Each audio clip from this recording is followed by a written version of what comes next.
how to find and follow people on Pinterest. 1. Launch the Pinterest app on your device and log into your Pinterest account if you haven't already.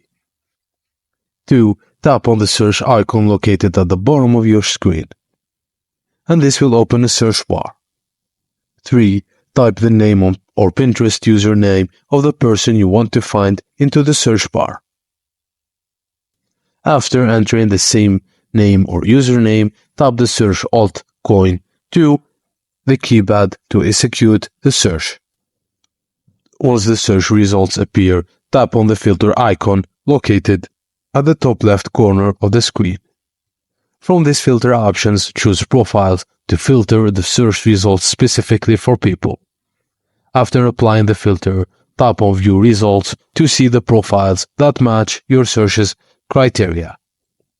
Tap on your profile to view more details. You can click on the photo to look at the profile in detail.